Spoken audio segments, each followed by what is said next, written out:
الحمد للہ رب العالمین والصلاة والسلام علی اشرف الانبیاء والمرسلین وعلی آلہ واصحابہ اجمعین۔ قال اللہ تعالی وتبارک فی القرآن المجید والفرقان الحمید فی شان حبیبہ مخبرا وعامرا ان اللہ وملائکتہ یصلون علی النبی یا ایہا الذین آمنوا صلوا علیہ وسلموا تسلیما۔ اللہم صلی علی سیدنا و مولانا محمد معدن الجود والکرم صلاۃ و سلاما علیک یا سیدی یا رسول اللہ وعلی آلک و اصحابک یا حبیب اللہ۔ تمام حمد و ثنا، تعریف و توصیف اللہ جل مجدہ الکریم کی ذات بابرکات کے لیے، جو خالق کائنات بھی ہے اور مالک شش جہات بھی۔ اللہ جل وعلا کی حمد و ثنا کے بعد رسول رحمت، شفیع معظم، نبی محتشم، حضور ختمی المرتبت صلی اللہ علیہ وآلہ وسلم کے حضور ناز میں اپنی عقیدتوں، ارادتوں اور محبتوں کا خراج پیش کرنے کے بعد واجب الاحترام، ذوی الاحتشام، عالی مرتبت، محتشم سامعین، سامعات، السلام علیکم ورحمۃ اللہ وبرکاتہ۔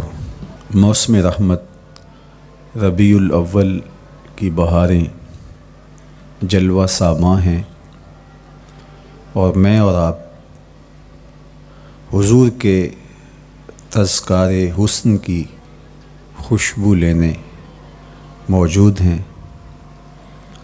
آقا کریم علیہ السلام کے جمال جہاں آرا کی تابانیاں اور جلوہ سامانیاں ہمارے ذوق کی تسکین، قلب کا قرار، روح کی ٹھنڈک، ایمان کی تازگی، عشق و محبت کی نہضت کا سبب اور ذریعہ ہے۔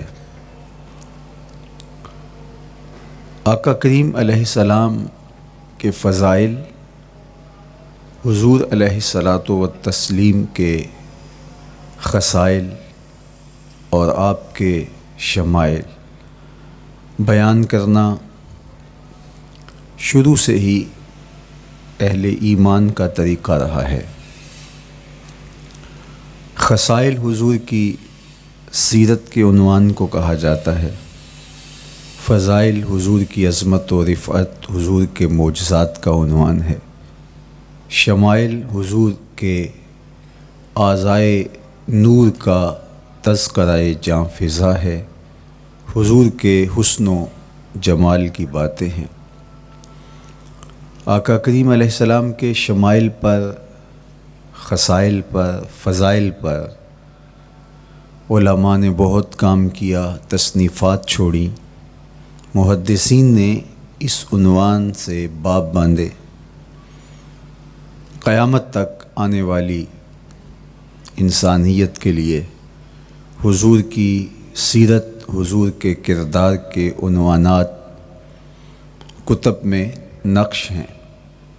حضور کی فضل و عظمت کے حوالے، حضور کے معجزات کا بیان، حضور کی رفعت کی کہانیاں اور آقا کریم کو اللہ کی طرف سے عطا کردہ مراتب جلیلہ کا بیان، یہ بھی محبوب موضوع رہا اہل علم کا، اہل محبت کا۔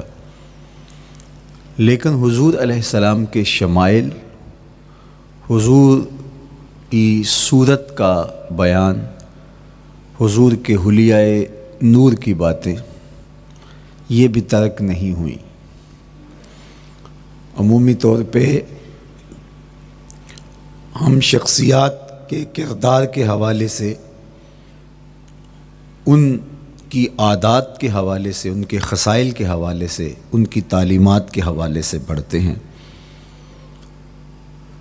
ان کے شمائل کے حوالے سے اتنی زیادہ تفصیلات نہیں ہوتی، لیکن کائنات میں ذات رسالت مآب صلی اللہ علیہ وآلہ وسلم وہ ذات ستودہ صفات ہے جن کے شمائل کو اس تفصیل سے بیان کیا گیا کہ یہ بھی صحابہ نے بیان کیا کہ حضور کے سر انور اور مبارک داڑھی میں سفید بال کتنے تھے۔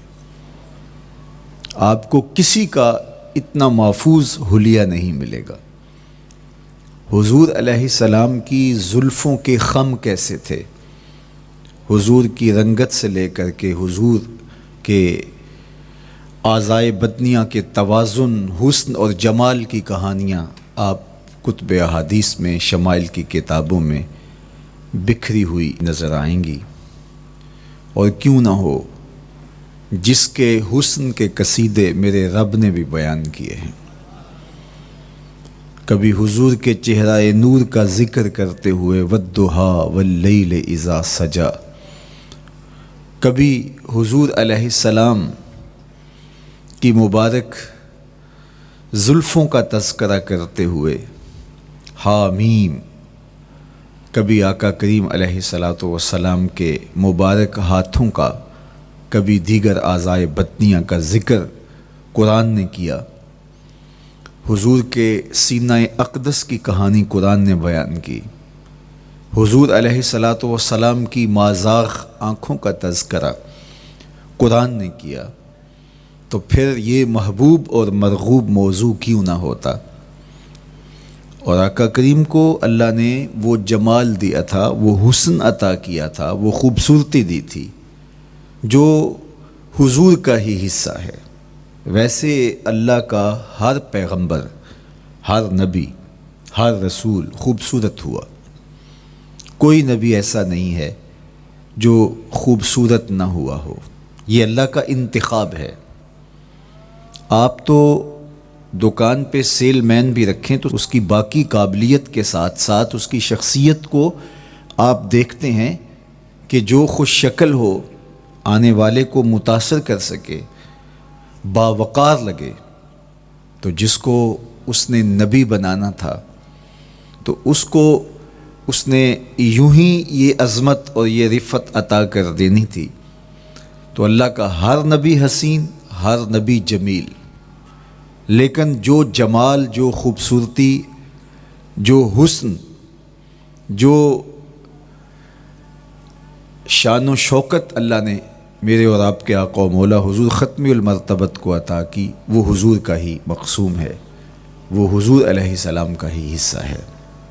سر انور سے لے کر پائے نور تک حضور کا ہر عضو بدن خوبصورتی کا مرقع اور جمال کا معیار ہے۔ خوبصورتی کیا ہوتی ہے، حسن محمد کو دیکھ لو۔ کوئی عیب، کوئی نقص حضور کے پاکیزہ وجود میں نہیں رکھا گیا۔ خلقت مبرأ من کل عیب، حضور کے سامنے حضرت حسان بن ثابت نے یہ پڑھا اور آقا کریم نے اس پر خوشی کا اظہار کیا اور اللہ کی بارگاہ میں دعا کی، اللہم ایدہ بروح القدس، جبریل امین سے اللہ اس کی مدد فرما۔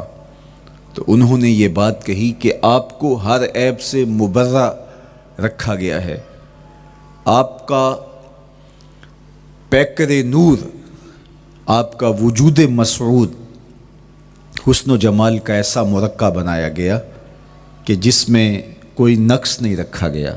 صوری حسن بھی عطا کیا گیا، مانوی حسن بھی عطا کیا گیا۔ حضور کے اعضاء کا جو ظاہری حسن تھا وہ بھی اپنی مثال آپ تھا، اور جو باطنی جمال اور باطنی حسن اور باطنی کمال عطا کیا گیا تھا وہ بھی اپنی مثال آپ ہے۔ اگر حضور علیہ السلام کے مبارک ہاتھوں کو جمال دیا گیا ہے، لیکن جو توانائی عطا کی گئی، جو طاقت عطا کی گئی، ید اللہ کے جو جلوے ان ہاتھوں میں رکھے گئے، وہ بھی ایک دل آویز کہانی ہے۔ اگر آنکھوں کی پتلیاں خوبصورت ہیں اور آپ کی مبارک آنکھوں کی چمک سے کائنات اس کو دیکھ کر کے مبہوت ہو جاتی ہے، مازاق کے کجلے اس میں رکھے گئے ہیں، لیکن اس کا معنوی حسن بھی دیکھیے کہ حضور بیٹھے مدینے میں ہیں اور جنت کا مشاہدہ کر رہے ہیں۔ وہ توانائی بھی عطا کی گئی کہ جس طرح روشنی میں دیکھا جاتا ہے حضور اسی طرح اندھیرے میں دیکھتے ہیں۔ فرمایا صحابہ صفیں سیدھی رکھا کرو، مت سمجھو کہ میں صرف آگے دیکھتا ہوں، میں آگے بھی دیکھتا ہوں، میں پیچھے بھی دیکھتا ہوں، میں تمہارے رکوع بھی دیکھتا ہوں اور دلوں میں پیدا ہونے والے خشوع بھی دیکھتا ہوں۔ اقبال بولے اے فروغت صبح آثار و دہور، چشم تو بی نندائے ما فی الصدور۔ لوگوں کی نظریں تو سینے کے اوپر دیکھتی ہیں، اے آمنہ کے در یتیم تیری نظر تو سینے کے اندر چھپے راز بھی دیکھتی ہے۔ تو صوری حسن بھی اور معنوی حسن بھی اللہ نے اپنے محبوب کو عطا کیا، اور اللہ جل شانہ نے وہ جمال دیا حضور کو کہ جو دیکھتا وہ دیکھتا ہی رہ جاتا۔ ایسی چمک، ایسی رعنائی، ایسی خوبصورتی اور ایسا جمال تھا، دیکھنے والے کہا کرتے ہیں اللہ اللہ، یاد آتا ہے خدا دیکھ کے صورت تیری۔ کتنے لوگ ہیں جنہوں نے صرف حضور کے چہرے کو دیکھا اور لبوں پہ کلمہ جاری ہو گیا۔ معروف نام حضرت عبداللہ بن سلام رضی اللہ تعالیٰ عنہ کا ہے۔ یہودیوں کے بہت بڑے حبر تھے، بہت بڑے عالم تھے۔ حضرت یوسف علیہ السلام کی اولاد سے تعلق تھا، اور اس معاشرت میں ایک وقار کی مسند پہ براجماں رہتے، لیکن جو ہی حضور علیہ السلام مکے سے ہجرت فرما کے مدینہ تشریف لائے تو یہ حضور کو دیکھنے آئے۔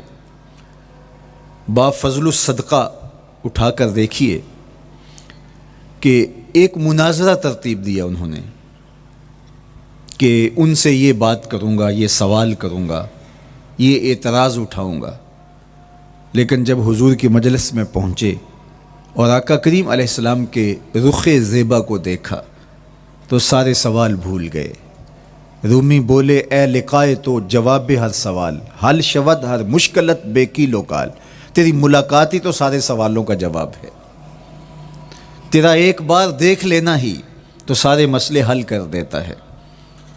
تو سوالات کا ایک ڈھیر اٹھائے لائے تھے، ایک گٹھڑی باندھ کے لائے تھے سر پہ رکھ کے، لیکن جو ہی حضور کو دیکھا تو وہ جو گٹھڑی باندھ کے لائے تھے اس کی گرہیں ڈھیلی ہونے لگی، پھر سوال تتلیوں کی طرح اڑنے لگے، اور حضور کو دیکھا تو کوئی سوال ہی باقی نہ رہا۔ اب آقا کریم نے فرمایا عبداللہ ابن سلام آؤ کدھر آئے ہو؟ یہ تو مناظرہ کرنے آئے تھے، سودا لینے کے لیے بازار گئے ہم، ہاتھ اس کے بکے جس کے خریدار گئے ہم۔ لیکن جب آقا کریم نے پوچھا کہ آؤ کدھر آئے ہو تو انہوں نے کہا حضور میں آپ کا غلام بننے آیا ہوں، تیری تک کے ادامہ میں مرید ہو گئے، حضور کے ہاتھ پہ بیعت اسلام کر لی۔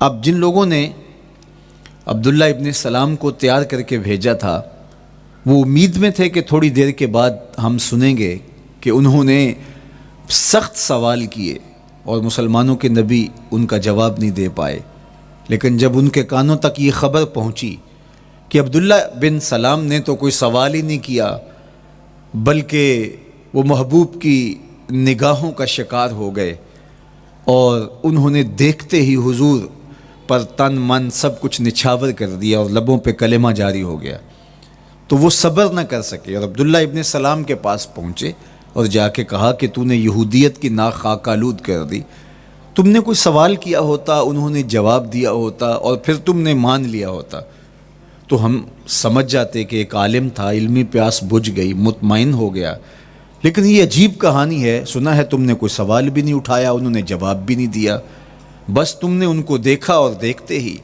تمہارے لبوں پہ کلمہ جاری ہو گیا، تو یہ کیا کہانی ہوئی؟ تو عبداللہ ابن سلام نے جو جواب دیا وہ آب زر کے ساتھ لکھنے کے قابل ہے۔ انہوں نے کہا کہ یہ بات میری سمجھ میں بھی نہیں آئی، جب میں اس آقا و مولا کی چوکھٹ پہ پہنچا اور میں ان سے سوال کرنے کے لیے لفظوں کو ابھی ترتیب ہی نہیں دیا تھا کہ میری نظر ان کے جمال جہاں آرا پہ پڑ گئی، اب عبداللہ بن سلام کے لفظ سنیے، فرماتے ہیں فلما تبینت وجہہ عرفت ان وجہہ لیس بوجہ کذاب، جب میں نے ان کے جمال جہاں آرا کو دیکھا، چہرہ نور کو دیکھا، رخ زیبا کی زیارت کی، تو میں نے پہچان لیا یہ چہرہ کسی جھوٹے کا ہو ہی نہیں سکتا ہے۔ دیکھنے والے کہا کرتے ہیں اللہ اللہ، یاد آتا ہے خدا دیکھ کے صورت تیری۔ اللہ نے صورت ہی ایسی بنائی، جمال ہی ایسا دیا، خوبصورتی ہی ایسی دی کہ جو حضور کو دیکھتے وہ دیکھتے ہی رہ جاتے۔ تو کتنے لوگ تھے کہ جنہوں نے محض حضور کو دیکھا، پھر اس کے بعد لب کھلے تو کلمہ ہی جاری ہوا۔ وہ خوبصورتی اور وہ جمال اللہ نے اپنے محبوب کو عطا کیا۔ آقا کریم علیہ الصلوۃ والسلام کا ایک ایک عضو بدن خوبصورتی کا مرقع تھا، بلکہ خوبصورتی کا معیار تھا۔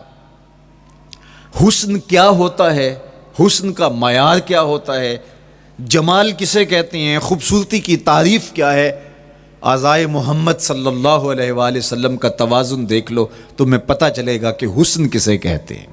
حضور علیہ السلام کو اللہ تعالیٰ جل شانہ نے جو حسن بخشا، جو جمال دیا، جو خوبصورتی دی، وہ حضور کے مبارک قدموں سے اس کا انداز کیجئے کہ جس کے قدم اتنے سونے ہیں اس کا چہرہ کتنا سونا ہوگا۔ حضرت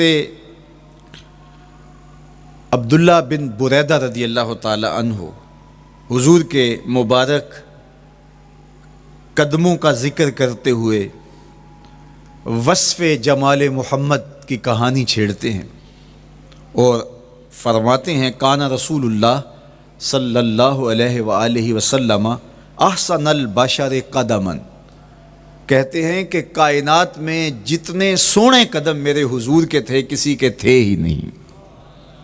جو جمال اللہ نے حضور کے مبارک قدموں کو دیا تھا، اللہ اکبر، وہ کسی اور کا مقسوم نہیں تھا۔ خوبصورت قدم۔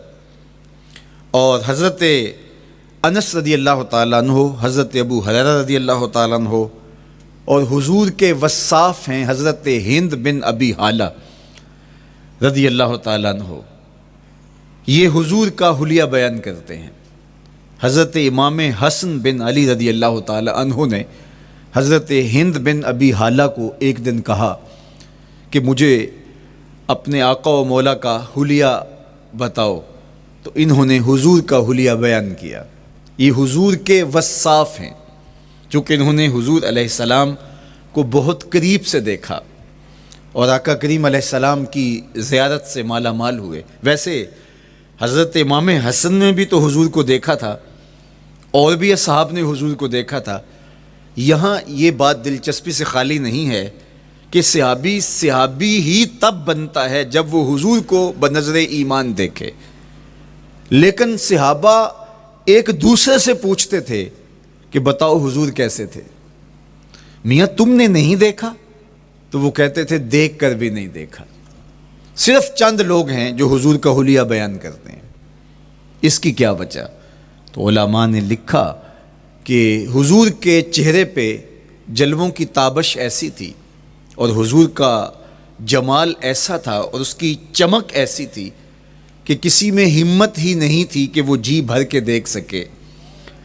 تو بعد میں ایک دوسرے سے پوچھتے تھے بتاؤ تم نے دیکھا تو حضور کیسے تھے؟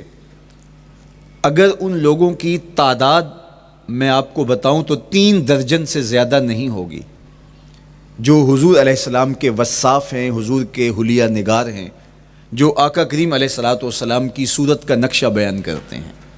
دیکھا 1,24,000 اصحاب نے ہے، لیکن جو وصف بیان کرتے ہیں، شمائل رسول کو بیان کرتے ہیں، ان کی تعداد 3 درجن سے زیادہ نہیں ہے۔ اور یہ بھی وہ لوگ ہیں جنہوں نے حضور کو بچپن میں دیکھا، جنہوں نے حضور کو سوئے ہوئے دیکھا، حضور کو بہت قریب سے دیکھا۔ حضور علیہ الصلوۃ والسلام کے پاس ان کا آنا جانا بہت زیادہ تھا، اس طرح انہوں نے حضور علیہ السلام کو دیکھا۔ حضرت حسان بن ثابت رضی اللہ تعالی عنہ فرماتے ہیں کہ میں جو حضور کا حلیہ بیان کرتا ہوں تو اس کا سبب یہ ہے کہ میرے پاس حضور کو دیکھنے کا ایک طریقہ آ گیا تھا۔ فلما نظرت الى انوارہ فوضعت کفی علی عینی خوفا من ذہاب بصری، کہا کہ جب میں حضور کو دیکھتا تھا تو اپنی آنکھوں پر انگلیاں رکھ کے انگلیوں کی اوٹ سے دیکھتا تھا کہ حضور کے جلووں کی چمک سے میری آنکھوں کی بینائی نہ جاتی رہے۔ یہ کون کہہ رہے ہیں؟ حضرت حسان بن ثابت رضی اللہ تعالیٰ عنہ۔ اور آپ جانتے ہیں حضرت حسان بن ثابت رضی اللہ تعالیٰ عنہ شاعر ہیں، اور شاعر حسن دیکھنے میں بڑا دلیر ہوتا ہے، اور یہ حسن بھی ابھی پوشیدہ ہے، 70,000 بشریت کے پردے ڈالے گئے ہیں۔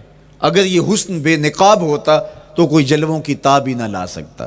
یہی بہتر ہے کہ وہ پردے میں روح پوش رہے، وہ اگر پردہ اٹھا دے تو کسے ہوش رہے، کس کی ہمت تھی۔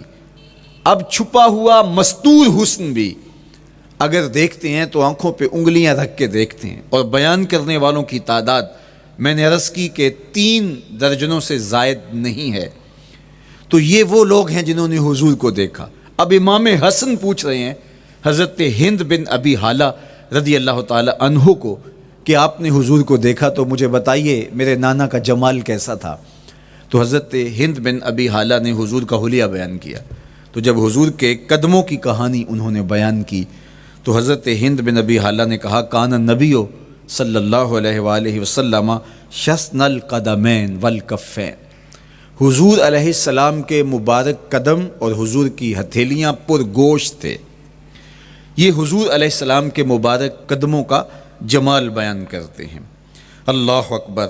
اور حضور علیہ السلام کے قدموں کے بارے میں امام ترمذی جو شمائل میں حدیث لائے ہیں اس میں انہوں نے یہ بھی بیان کیا کان رسول اللہ صلی اللہ علیہ وسلم مسیح القدمین، حضور علیہ السلام کے مبارک قدم ملائم تھے، خوبصورت تھے، کھردرے نہیں تھے، کوئی پھٹن نہیں تھی۔ عمومی طور پہ قدم پھٹ جاتے ہیں اور ایڑیاں بہت سارے لوگوں کی پھٹ جاتی ہیں تو وہ خوبصورتی باقی نہیں رہتی۔ تو وہ کہتے ہیں کہ حضور مسیح القدمین تھے، اور جب آقا کریم علیہ السلام کے مبارک قدموں پہ پانی ڈالا جاتا تو وہ ڈھل کے نیچے چلا جاتا۔ یہ تھا حضور کے قدموں کا حسن اور حضور کے قدموں کا جمال۔ اچھا، آقا کریم علیہ السلام کی جو مبارک ایڑیاں تھیں وہ زیادہ پرگوشت نہیں تھیں، ان کے اوپر گوشت زیادہ نہیں چڑھا تھا، اس لیے کہ ایڑیوں کا زیادہ پرگوشت ہونا ایڑیوں کے حسن کو زائل کر دیتا ہے۔ حسن کا مرقع ہی جمال مصطفیٰ ہے، تو اس لیے اللہ نے ایک ایک عضو کو تراش کر کے بنایا ہے، بلکہ پوچھ پوچھ کے بنایا ہے۔ جس طرح حسان بن ثابت رضی اللہ تعالی عنہ کہتے ہیں کأنک قد خلقت کما تشاء، محبوب مجھے تو یوں لگتا ہے جس طرح آپ کے رب نے آپ کو آپ سے پوچھ کے بنایا ہے کہ محبوب بتاؤ کہ میں آپ کے اعضاء کو کیسے توازن اور کیسے حسن اور کیسے جمال دوں۔ تو حضور کی مبارک ایڑیاں یہ پرگوشت نہیں تھیں، باقی حضور کے پاؤں پرگوشت تھے اور کوئی پھٹن نہیں تھی، بالکل نرم گداس اور بالکل جو ہے وہ ملائم تھے، اور جب پانی ڈالا جاتا تو پانی ڈھل کے نیچے 1 سیکنڈ میں آ جاتا۔ یہ اللہ نے محبوب کو حسن دیا۔ حضرت ہند بن ابی حالہ نے کہا کہ حضور کے مبارک تلوے جو تھے وہ درمیان سے اٹھے ہوئے تھے، ایڑیوں سے لے کر کے انگلیوں تک یہ تلوہ کہلاتا ہے، جو اس کا نچلا حصہ جو زمین سے مس کرتا ہے، اور اس میں جو درمیان والا حصہ ہے یہ اٹھا ہوا ہو اور بالکل پاؤں سیدھا نہ ہو تو یہ پاؤں کا حسن ہے۔ پاؤں کا بالکل سیدھا ہو جانا یہ پاؤں کے حسن کو زائل کر دیتا ہے۔ اس میں تھوڑا سا خم ہو، جب چلے تو انگلیاں اور پنجے کا جو ہے وہ آگے والا حصہ زمین پہ لگے اور ایڑی لگے، اور درمیان والا حصہ زمین پہ نہ لگے، تو یہ حسن ہوتا ہے کسی کے پاؤں کے تلوے کا۔ اللہ نے محبوب کے مبارک قدم کی پشت کو بھی حسن دیا، حضور کے تلووں کو بھی حسن دیا، حضور کی ایڑیوں کو بھی حسن دیا۔ سائل الاطراف، حضور کی مبارک انگلیاں قدرے لامبی تھی، اور یہ حسن ہوتا ہے۔ انگلیاں چھوٹی ہوں، ان کا قد پست ہو تو پاؤں کی خوبصورتی دکھائی نہیں دیتی، لیکن اللہ نے اپنے محبوب کی انگلیوں کو بھی ایک لمبائی عطا کر کے اس کو بھی ایسا جمال دیا تھا یار جو پاؤں کو دیکھتا رہے وہ پاؤں کو ہی دیکھتا رہ جائے۔ اللہ اکبر۔ اچھا، بعض احادیث میں آتا ہے کہ حضور علیہ السلام کے مبارک تلوے جو ہیں لیسا لہا اخمس، یہ لفظ ہیں کہ وہ اخمس نہیں تھے، یعنی وہ درمیان سے اٹھے ہوئے نہیں تھے، تو اس کا کیا مطلب ہے؟ یہ حضرت ابو ہریرہ رضی اللہ تعالیٰ عنہ سے جو مروی روایت ہے اس میں یہ ہے لیس لہا اخمس، اور حضرت ہند بن ابی حالہ سے جو حضور کے مبارک تلووں کا حسن بیان کیا گیا ہے، تو اس میں یہ بیان کیا گیا ہے کہ حضور علیہ الصلوۃ والسلام کا مبارک قدموں کا تلووں کا حسن یہ تھا کہ وہ درمیان سے تھوڑے سے اٹھے ہوئے تھے، اور یہ خوبصورت پاؤں کا جمال ہوتا ہے۔ تو ان دو چیزوں میں علماء نے تطبیق کی ہے۔ اللہ ان علماء کی قبروں پر رحمت نازل کرے جو حضور کے حسن پہ، حضور کے جمال پہ گفتگو کرتے رہے، اور ایک ایک عضو پر انہوں نے کئی کئی صفحات لکھے اور کتابیں انہوں نے تحریر کی حضور کے جمال پر۔ اب حضرت ہند بن ابی حالہ رضی اللہ تعالی عنہ، انہوں نے تو حضور کو گھر میں دیکھا تھا، یہ حضرت خدیجۃ الکبریٰ رضی اللہ تعالی عنہا کے فرزند تھے ابو حالہ سے۔ اب انہوں نے تو دیکھا، اب حضور لیٹے ہیں تو انہوں نے حضور کے پاؤں کو دیکھا کہ درمیان میں ہلکا سا خم ہے اور یہ پاؤں کا جمال ہے۔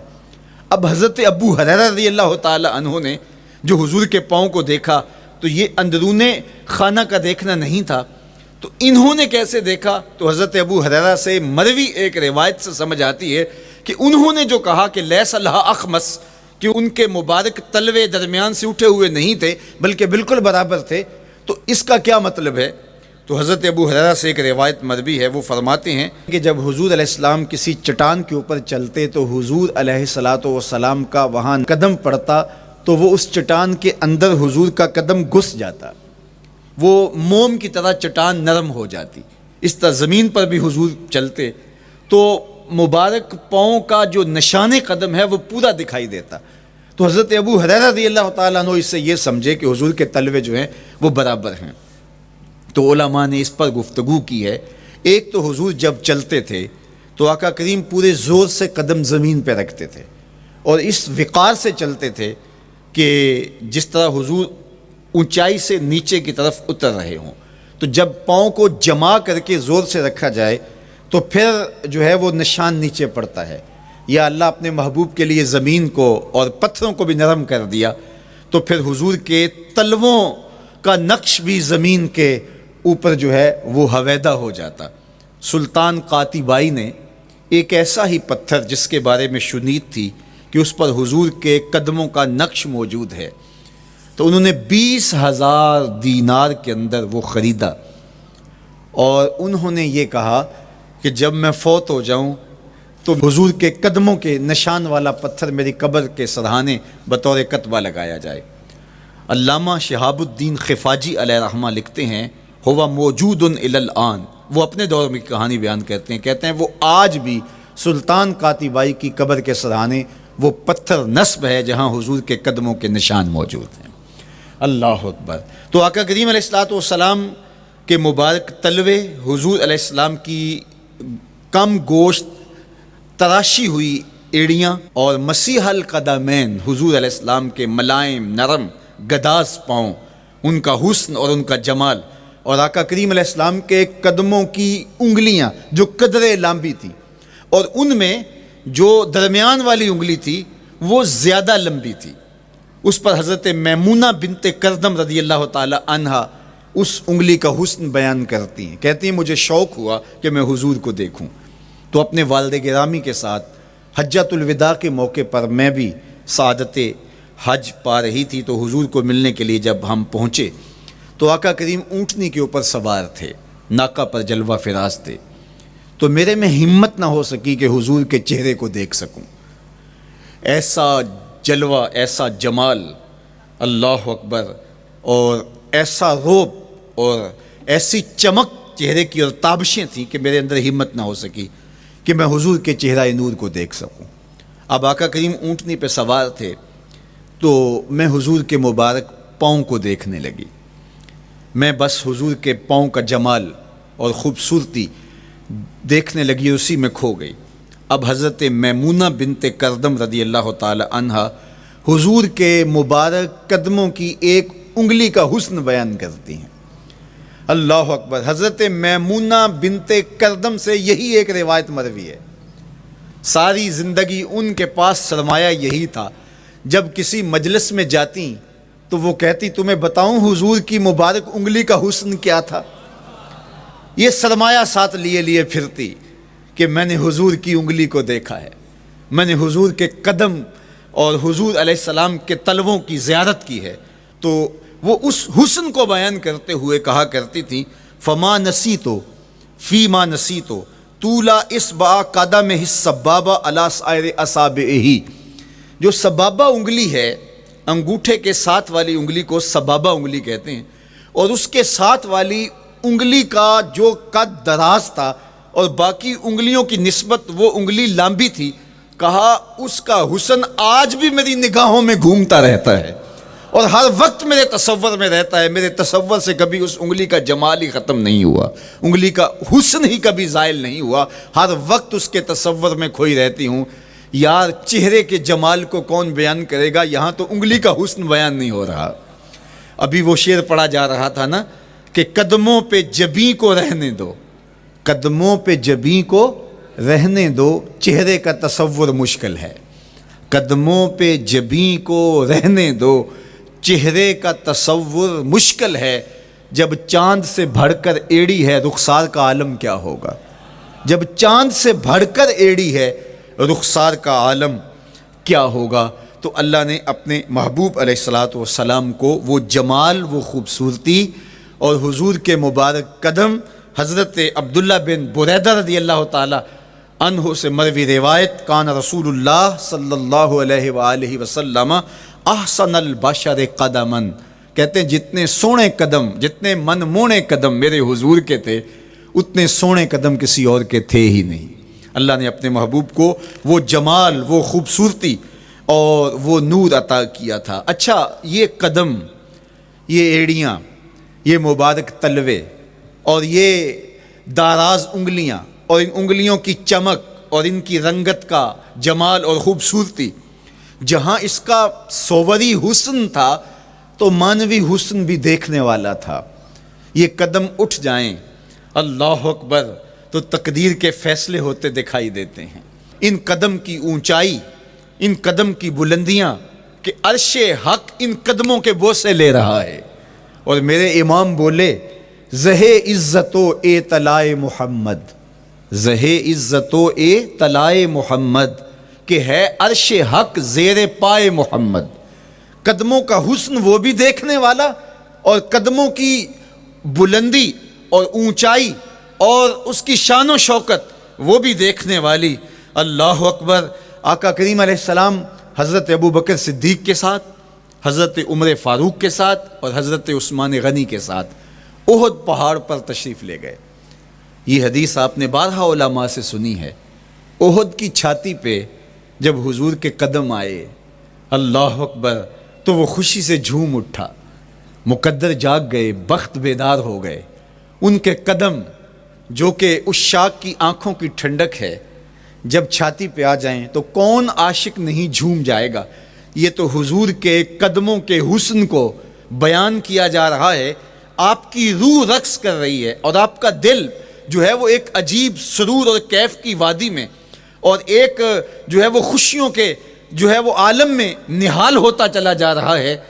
لیکن یہ قدم جب چھاتی پہ آیا تو پھر احد، ظاہر تو پتھر ہے احد، لیکن حضور سے پتھر بھی پیار کرتے ہیں۔ فرمایا احد جبل یحبنا ونحبہ، احد ہم سے پیار کرتا ہے، پہاڑ ہے، پتھر ہے، لیکن ہم سے پیار کرتا ہے، ہم اس سے پیار کرتے ہیں۔ اس کائنات میں صرف سرکش انسانوں اور جنوں کے علاوہ کائنات کی ہر شے حضور سے پیار کرتی ہے، حضور سے محبت کرتی ہے۔ آؤ میں تمہیں پیار کی ایک اور کہانی سناؤں۔ مسجد نبوی ہے، آقا کریم تشریف فرما ہیں، منبر پہ جلوہ فراز ہوئے، ابھی واز کا آغاز ہی کرنا چاہ رہے تھے کہ ایک جانب سے رونے کی آواز آنے لگی۔ صحابہ کہتے ہیں رونے والا اس درد سے روتا ہے کہ لگتا تھا کلیجہ پھٹ جائے گا۔ کناقۃ الخلوج، جس طرح اونٹنی کا بچہ بچھڑ جائے اور وہ اس کے غم میں، اس کی جدائی میں درد سے روکتی ہے، چیختی ہے، چلاتی ہے، رونے والے کا انداز درد ایسا ہی تھا اور لگتا تھا کہ جس طرح اس کا کلیجہ پھٹ جائے گا۔ صحابہ دائیں بائیں دیکھتے ہیں لیکن رونے والا دکھائی بھی نہیں دیتا، اور ماحول کے اندر اس طرح درد پھیل رہا ہے کہ سینوں میں دل لرز رہے ہیں اور عجیب کیفیت طاری ہو گئی۔ حضور ابھی بیٹھے ہیں، خطبے کا آغاز بھی نہیں ہوا اور رونے والا کیف و درد میں روتا چلا جا رہا ہے۔ فنزل النبی صلی اللہ علیہ وسلم عن المنبر، حضور ممبر سے نیچے تشریف لائے۔ صحابہ کی آنکھیں محو حیرت ہیں، استجاب کا عالم ہے، یہ کون رو رہا ہے اور اتنے درد سے رو رہا ہے اور دکھائی بھی نہیں دے رہا۔ آقا کریم ممبر سے نیچے جلوہ فراز ہوئے، ایک سمت بڑھے، کھجور کا خشک تنا پڑا تھا۔ آج پہلا دن تھا کہ ممبر حضور علیہ السلام کے لیے بچھایا گیا، ورنہ یہ خشک تنا دیوار کے ساتھ جو ہے وہ رکھا گیا تھا اور حضور اس کے ساتھ ٹیک لگا کر کے واز کیا کرتے تھے۔ جب ممبر بن گیا تو اس کو اٹھا کر کے اب اس کی ضرورت نہیں رہی، ایک کونے میں ڈال دیا گیا۔ اب جو ہی حضور ممبر پہ تشریف فرما ہوئے تو اس خشک تنے کا کلیجہ لرز اٹھا اور وہ ایسے روتا تھا جس طرح اونٹنی کا بچہ بچھڑ جائے اور وہ روتی ہے، اس طرح وہ خشک تنا رو رہا تھا۔ اس تنے ہنانا در ہجر رسول زار می نالت چو ارباب عقول، جس طرح عقل والے، جس طرح جو ہے وہ فہم و ادراک رکھنے والے لوگ روتے ہیں درد سے، وہ رو رہا تھا۔ آقا کریم علیہ السلام اس کے پاس گئے اور اس کو اپنی آغوش میں سمیٹ لیا۔ بچھڑا ہوا بچہ جب اپنی ماں کو ملے تو اس کی ہچکیاں بن جاتی ہیں، اس کی گھگھی بن جاتی ہے، تو یہی کیفیت اس کی ہو گئی اور آقا کریم اپنا دست رحمت اس کے اوپر پھیرتے چلے جاتے ہیں۔ بتدریج اس کی سسکیاں، اس کے رونے کی آواز کم ہوتی چلی جا رہی ہے۔ آہستہ آہستہ وہ خاموش ہو گیا۔ حضور پھر دوبارہ تشریف لائے اور ممبر پہ خطبہ دینے سے قبل صحابہ کی آنکھوں میں استجاب کا عالم دیکھا، حیرت کی فراوانی دیکھی۔ فرمایا کہ تم جو سوال کرنا چاہ رہے ہو، جو تمہاری آنکھوں میں پوشیدہ سوال ہے، میں اس کو اچھی طرح جانتا ہوں۔ لو لم افعل ہاکذا لحن الی یوم القیامہ، اگر میں ممبر سے اتر کے اپنے عاشق زار کو یوں تسلی نہ دیتا، یہ قیامت تک یوں ہی روتا ہی رہتا۔ حضرت محمد بن سیرین رضی اللہ تعالیٰ عنہ کہا کرتے تھے کہ حضور کی محبت میں ایک خشک تنا بھی زار و زار روئے تو جس کے سینے کے اندر محبت بھرا دل ہے تو وہ حضور کے عشق میں آنسو کیوں نہیں بہائے گا؟ حضور کی یاد میں اس کی آنکھیں آنسو کا خراج کیوں نہیں دیں گی؟ تو وہ خشک تنا حضور کی محبت میں رو رہا ہے۔ اب ہے یہ پتھر، لیکن میرے حضور فرماتے ہیں کہ یہ پہاڑ مجھ سے پیار کرتا ہے اور میں اس سے پیار کرتا ہوں۔ اب حضور اپنے اس محب کے گھر تشریف لے گئے اور اس کی چھاتی پہ قدم رکھا تو وہ خوشی سے جھوم اٹھا۔ فضاربا برجلہ، اپنا مبارک پاؤں زور سے مارا۔ فقال اسبت احد فانما علیک نبی و صدیق و شہیدان، فرمایا احد ٹھہر جا، تیرے اوپر اللہ کا ایک نبی ہے، ایک صدیق اور 2 شہید ہیں۔ تو حضور کی مبارک ایڑی کے لگنے کی دیر تھی، حضور کے قدم کی ضرب کی دیر تھی کہ اس کا زلزلہ تھم گیا۔ میرے امام بولے ایک ٹھوکر سے احد کا زلزلہ جاتا رہا، ایک ٹھوکر سے احد کا زلزلہ جاتا رہا، رکھتی ہیں کتنا وقار اللہ اکبر ایڑیاں۔ زلزلہ آ گیا اس کے اوپر، وہ جھومنے لگا، لیکن حضور نے اپنا مبارک قدم مارا اور وہ ٹھہر گیا۔ اللہ اکبر۔ تو یہ پہاڑ آج بھی اس شاخ جب شہر مدینہ میں حاضر ہوتے ہیں تو وہ احد پہ تو ضرور جاتے ہیں، حضرت امیر حمزہ کے مزار پہ حاضری دینے کے لیے اور اس جبل احد کو دیکھنے کے لیے۔ اور یقین جانیے گا جبل احد کو جب ہم دیکھتے ہیں تو عجیب کیفیات میں ڈوب جاتے ہیں۔ میں تو وہاں دوستوں کو کہا کرتا ہوں کہ آج پورا مدینہ بدل گیا ہے، یعنی اس کی وہ صورت، وہ کچے مکان، وہ گھروندے، وہ گھر، وہ کوچہ و بازار، وہ کچی سڑکیں، وہ ماحول آج وہ آپ کو نظر نہیں آ رہا۔ جہاں کچے مکان تھے جن کے اوپر چھت کھجور کے پتوں کی پڑی تھی، وہاں عالی نصب پلازے آپ کو نظر آتے ہیں، فلک بوس آپ کو ہوٹل نظر آتے ہیں۔ وہ کچی سڑکیں آج آپ کو وہاں دکھائی نہیں دیتی، وہاں تارکول کی بچھی ہوئی سڑکیں دکھائی دیتی ہیں، خوبصورت پتھر لگے ہوئے آپ کو نظر آتے ہیں، وہ ممیاتی ہوئی بکریاں، وہ جگالی کرتے ہوئے اونٹ آج آپ کو وہاں دکھائی نہیں دیتے، وہ ماحول آپ کو نظر نہیں آتا۔ تو پرانا مدینہ اگر ڈھونڈنے نکلیں بھی تو ظاہر ہے اگرچہ ان پختہ اور خوبصورت عمارتوں کے اندر بھی عکس جمال محمد کا پڑ رہا ہے، لیکن وہ پرانا دور اگر آپ تلاش کرنا چاہیں تو وہ آپ کو وہ چیزیں نہیں ملتی، لیکن جب آپ احد پہ جاتے ہیں تو میں دوستوں کو کہتا ہوں اس احد کو جی بھر کے دیکھ لو، اس پہ ڈائریکٹ میرے حضور کی نظریں پڑی ہوئی ہیں، یہ بدلا نہیں، یہ 14 صدیوں سے جیسا تھا آج بھی ایسا ہے، اس پہ میرے حضور کی نظریں ڈائریکٹ پڑی ہوئی ہیں، اور آقا کریم علیہ الصلوۃ والسلام نے اس کو یوں دیکھا ہے۔ تو یہ احد حضور سے محبت کرنے والا ہے، حضور سے پیار کرنے والا ہے، اور اس پیار کی وجہ سے یہ پتھر قیامت کے دن جنت میں جائے گا، یہ پہاڑ جنت میں جائے گا۔ یار اگر ایک پہاڑ حضور سے پیار کر لے تو وہ مکین جنت بن جاتا ہے، اور اگر حضور کا غلام ایک عاشق حضور سے محبت کرے تو اللہ اس کو کتنے درجے عطا فرمائے گا۔ تو آقا کریم نے زور سے قدم مارا اور فرمایا احد ٹھہر جا، تیرے اوپر اللہ کا ایک نبی ہے، ایک صدیق ہے، اور 2 شہید ہیں۔ اللہ اکبر۔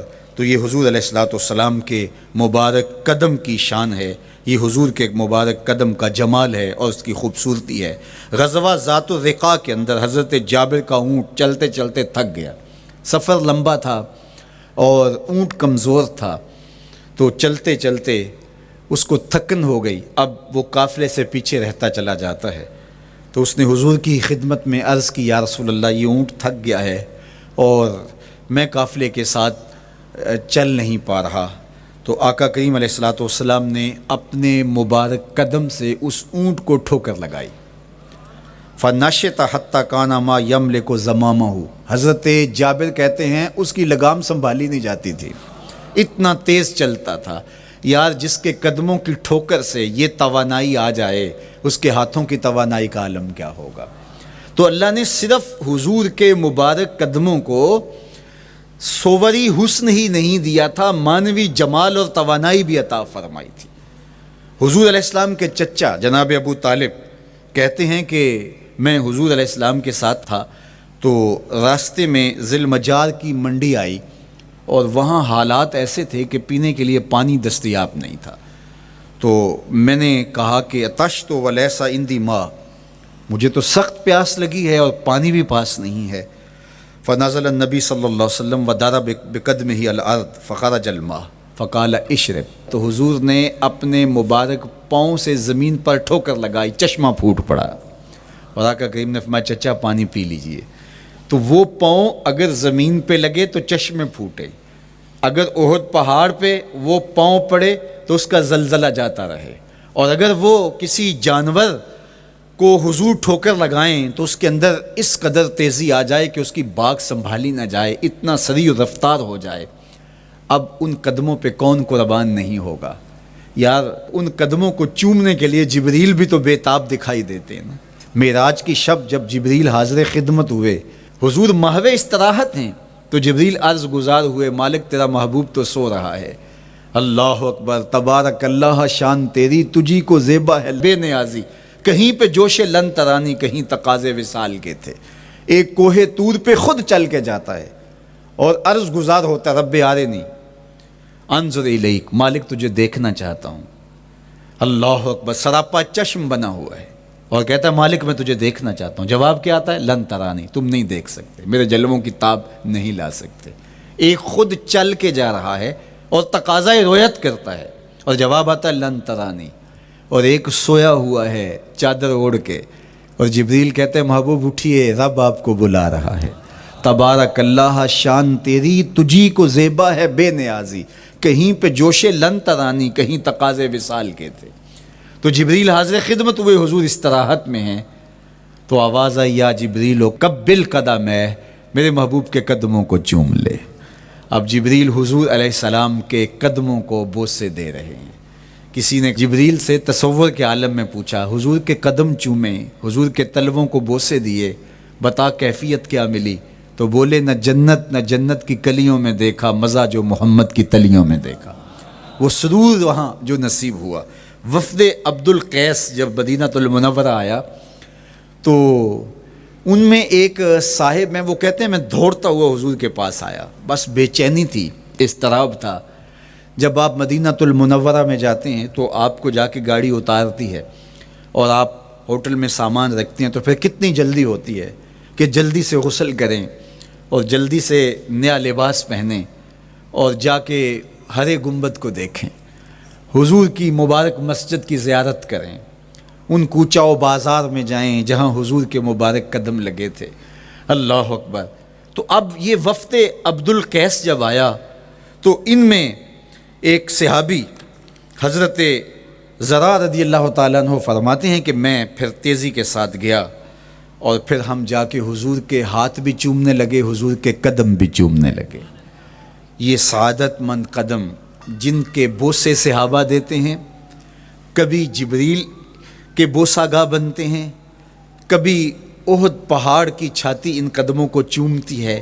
یہی قدم ایک موقع ایسا آتا ہے یاد خدا میں، اللہ کے شکرانے میں، نماز میں لمبے قیام میں سوج جاتے ہیں، اور میرا مالک کہتا ہے اے چادر اوڑھنے والے ساری رات جاگا نہ کر، کبھی سو بھی لیا کر۔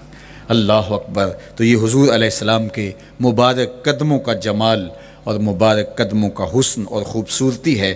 اللہ نے اپنے محبوب علیہ السلام کے مبارک قدموں کو صوری اور معنوی حسن سے نوازا، اور یہ حسن حضور کے مبارک قدموں کا ہے، پھر جس کے قدم اتنے سونے ہیں اس کا چہرہ کتنا حسین ہوگا۔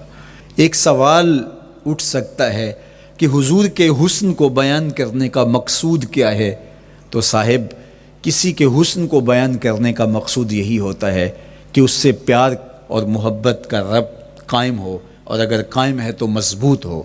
ہم حضور علیہ السلام کے حسن کو بیان اسی لیے کرتے ہیں، اور محدثین نے اس پر باقاعدہ کتابیں اسی لیے لکھیں اور کتب حدیث میں باقاعدہ شمائل رسول پہ باب اسی لیے باندھے تاکہ لوگوں کے سینے میں حضور کی محبت کی جوت لگے، اور وہ جو شعلہ جوالہ ان کے سینے میں حب رسول کا ہے وہ اور بھڑک اٹھے، اور بندہ جس سے محبت کرتا ہے پھر اس کی اطاعت بھی کرنے لگ جاتا ہے۔